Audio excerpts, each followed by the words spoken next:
उत्पत्ति अध्याय 26। उत्पत्ति अध्याय 26। और उस देश में अकाल पड़ा। वह उस पहले अकाल से अलग था जो इब्राहिम के दिनों में पड़ा था।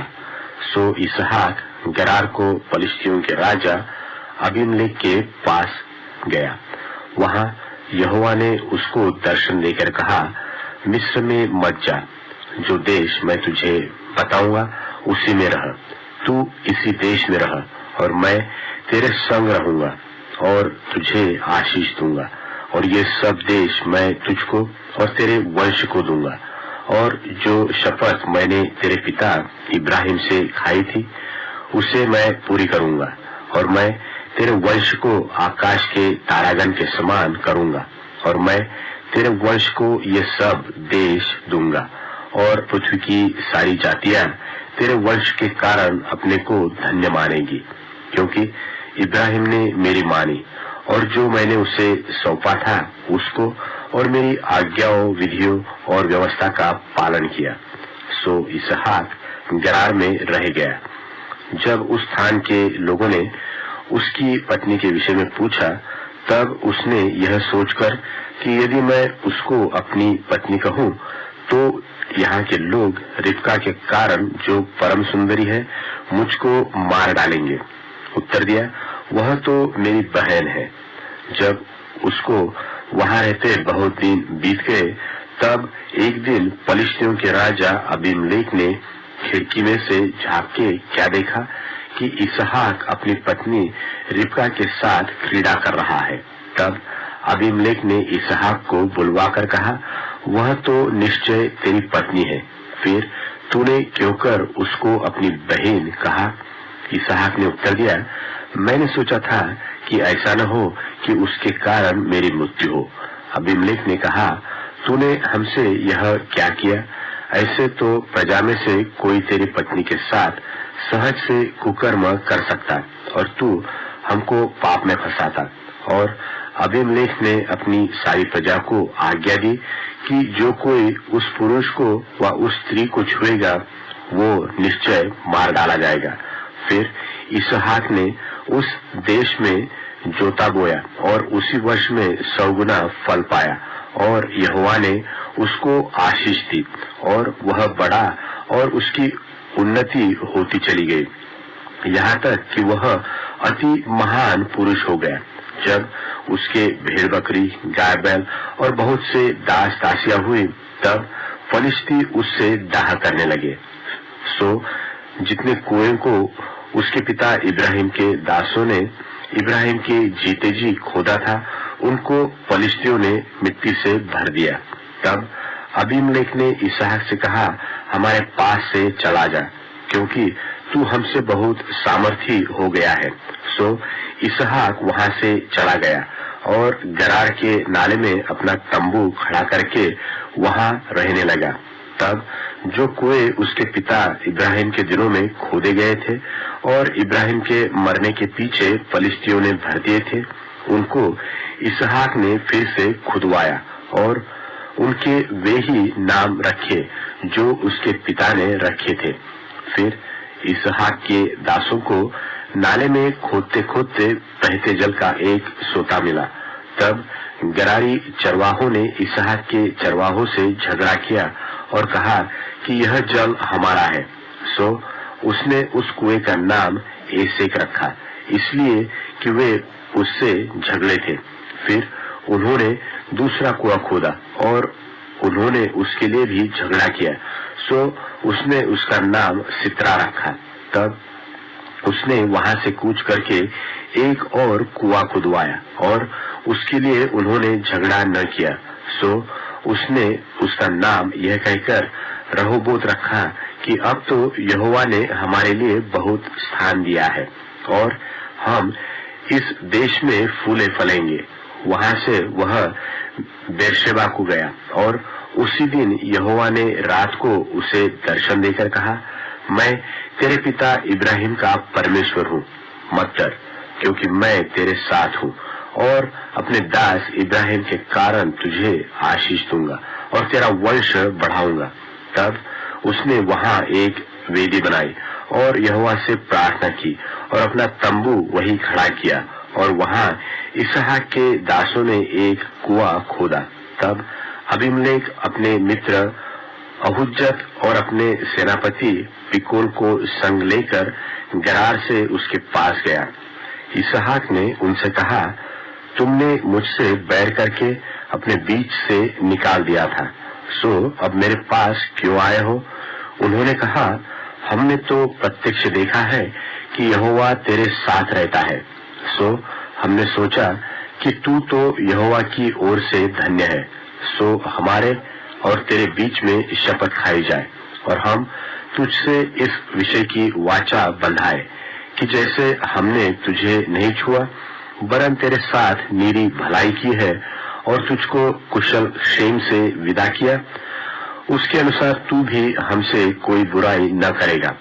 तब उसने उनकी जेवनार की और उन्होंने खाया पिया। बिहान को उन सबों ने तड़के उठकर आपस में शपथ खाई। तब इसहाक ने उनको विदा किया और वे कुशल क्षेम से उसके पास से चले गए। उसी दिन इसहाक के दासों ने आकर अपने उस खोदे हुए कुएं का वृत्तांत सुना के कहा कि हमको जल का एक सोता मिला है। तब उसने उसका नाम शिबा रखा।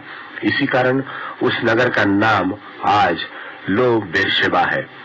जब एसाव 40 वर्ष का हुआ तब उसने हित्ती बेरी की बेटी यहूदीत और हित्ती एलोन की बेटी बाशमत को ब्याह लिया, और इन स्त्रियों के कारण इसहाक और रिबका के मन को खेद हुआ। उत्पत्ति अध्याय 27। उत्पत्ति अध्याय 27। जब इसहाक बूढ़ा हो गया और उसकी आंखें ऐसी धुंधली पड़ गई कि उसको सूझता न था, तब उसने अपने जेठे पुत्र एसाव को बुलाकर कहा, हे मेरे पुत्र। उसने कहा, क्या आज्ञा? उसने कहा, सुन, मैं तो बूढ़ा हो गया हूँ और नहीं जानता कि मेरी मृत्यु का दिन कब होगा, सो अब तू अपना तरकश और अपना धनुष आदि हथियार लेकर मैदान में जा और मेरे लिए हिरन का आहेर कर ले आ। तब मेरी रुचि के अनुसार स्वादिष्ट भोजन बनाकर मेरे पास ले आ कि मैं उसे खाकर मरने से पहले तुझे जी भर के आशीर्वाद दूं। तब एसाव आहेर करने को मैदान में गया। जब इसहाक एसाव से यह बात कह रहा था तब रिबका सुन रही थी। सो उसने अपने पुत्र याकूब से कहा, सुन, मैंने तेरे पिता को तेरे भाई एसाव से यह कहते सुना कि तू मेरे लिए आहेर करके उसका स्वादिष्ट भोजन बना कि मैं उसे खाकर तुझे यहोवा के आगे मरने से पहले आशीर्वाद दूं। सो अब हे मेरे पुत्र, मेरी सुन और यह आज्ञा मान कि बकरियों के पास जाकर बकरियों के 2 अच्छे अच्छे बच्चे ले आ, और मैं तेरे पिता के लिए उसकी रुचि के अनुसार उनके मांस का स्वादिष्ट भोजन बनाऊंगी। तब तू उसको अपने पिता के पास ले जाना कि वह उसे खाकर मरने से पहले तुझको आशीर्वाद दे। याकूब ने अपनी माता रिबका से कहा, सुन, मेरा भाई एसाव तो रोआर पुरुष है और मैं रोमहीन पुरुष हूँ। कदाचित मेरा पिता मुझे टटोलने लगे तो मैं उसकी दृष्टि में ठग ठहरूंगा और आशीष के बदले शाप ही पाऊंगा। उसकी माता ने उससे कहा, हे मेरे पुत्र, शाप तुझ पर नहीं मुझी पर पड़े। तू केवल मेरी सुन और जाकर वे बच्चे मेरे पास ले आ। तब याकूब जाकर उनको अपनी माता के पास ले आया और माता ने उसके पिता की रुचि के अनुसार स्वादिष्ट भोजन बना दिया। तब रिबका ने अपने पहलौठे पुत्र एसाव के सुंदर वस्त्र जो उसके पास घर में थे लेकर अपने पुत्र याकूब को पहना दिए और बकरियों के बच्चों की खालों को उसके हाथों में और उसके चिकने गले में लपेट दिया, और वह स्वादिष्ट भोजन और अपनी बनाई हुई रोटी भी अपने पुत्र याकूब के हाथ में दे दी। सो वह अपने पिता के पास गया और कहा, हे मेरे पिता। उसने कहा, क्या बात है? हे मेरे पुत्र, तू कौन है? याकूब ने अपने पिता से कहा, मैं तेरा जेठा पुत्र एसाव हूँ। मैंने तेरी आज्ञा के अनुसार किया है।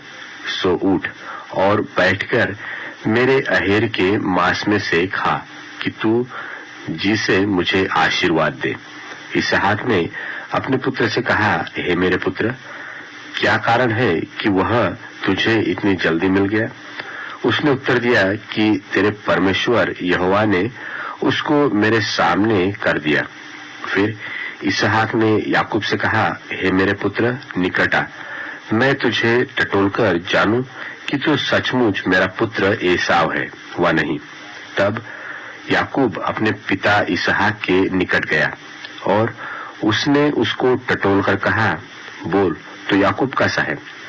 पर हाथ एसाव ही के से जान पड़ते हैं।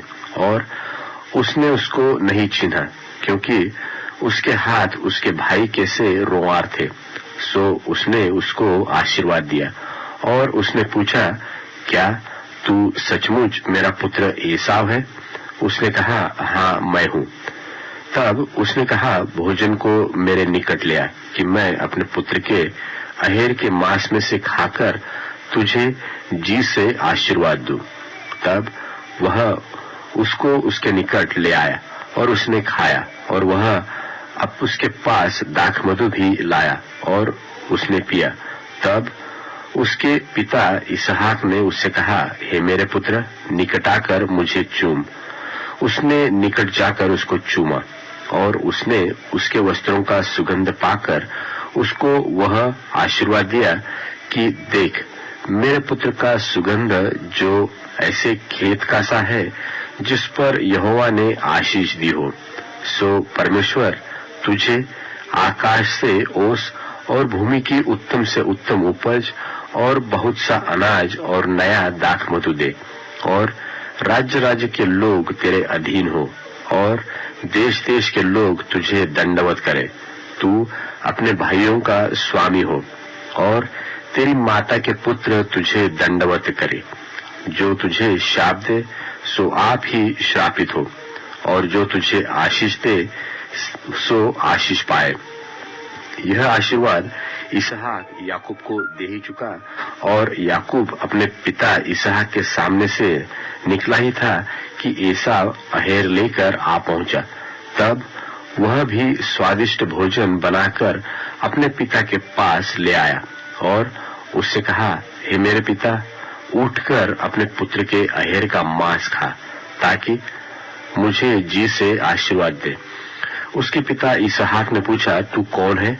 उसने कहा, मैं तेरा जेठा पुत्र एसाव हूँ।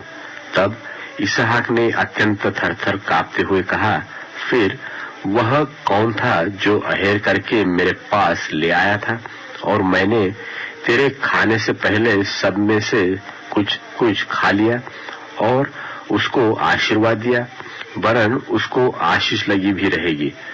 अपने पिता की यह बात सुनते ही एसाव ने अत्यंत ऊंचे स्वर से और दुख भरे स्वर से चिल्लाकर अपने पिता से कहा, हे मेरे पिता, मुझको भी आशीर्वाद दे। उसने कहा, तेरा भाई धूर्तता से आया और तेरे आशीर्वाद को लेके चला गया। उसने कहा, क्या उसका नाम याकूब अर्थात नहीं रखा गया? उसने मुझे 2 बार अंगड़ा मारा, मेरी पहलौठे का अधिकार तो उसने ले ही लिया था, और अब देख, उसने मेरा आशीर्वाद भी ले लिया है। फिर उसने कहा, क्या तूने मेरे लिए भी कोई आशीर्वाद नहीं सोच रखा है? इसहाक ने एसाव को उत्तर देकर कहा, सुन, मैंने उसको तेरा स्वामी ठहराया और उसके सब भाइयों को उसके अधीन कर दिया, और अनाज और नया दाखमधु देकर उसको पुष्ट किया है। सो अब हे मेरे पुत्र, मैं तेरे लिए क्या करूं? एसाव ने अपने पिता से कहा, हे मेरे पिता, क्या तेरे मन में एक ही आशीर्वाद है? हे मेरे पिता, मुझको भी आशीर्वाद दे। यो कहकर एसाव फूट फूट कर रोने लगा। उसके पिता इसहाक ने उससे कहा, सुन, तेरा निवास उपजाऊ भूमि पर हो और ऊपर से आकाश की ओस उस पर पड़े, और तू अपनी तलवार के बल से जीवित रहे और अपने भाई के अधीन तो होए, पर जब तू स्वाधीन हो जाएगा तब उसके जुए को अपने कंधे पर से तोड़ फेंके। एसाव ने तो याकूब से अपने पिता के दिए हुए आशीर्वाद के कारण बैर रखा। सो उसने सोचा कि मेरे पिता के अंतकाल का दिन निकट है, फिर मैं अपने भाई याकूब को घात करूंगा। जब रिबका को अपने पहलौठे पुत्र एसाव की ये बातें बताई गई, तब उसने अपने छोटे पुत्र याकूब को बुलाकर कहा, सुन, तेरा भाई एसाव तुझे घात करने के लिए अपने मन को धीरज दे रहा है। सो अब हे मेरे पुत्र, मेरी सुन और हारान को मेरे भाई लाबान के पास भाग जा, और थोड़े दिन तक, अर्थात जब तक तेरे भाई का क्रोध न उतरे तब तक उसी के पास रहना। फिर जब तेरे भाई का क्रोध तुझ पर से उतरे और जो काम तूने उससे किया है उसको वह भूल जाए, तब मैं तुझे वहां से बुलवा भेजूंगी। ऐसा क्यों हो कि एक ही दिन में मुझे तुम दोनों से रहित होना पड़े। फिर रिबका ने इसहाक से कहा, हित्ती लड़कियों के कारण मैं अपने प्राण से घिन करती हूँ। सो यदि ऐसी हित्ती लड़कियों में से जैसी इस देश की लड़कियां हैं, याकूब की भी एक को कहीं ब्याह ले, तो मेरे जीवन में क्या लाभ होगा।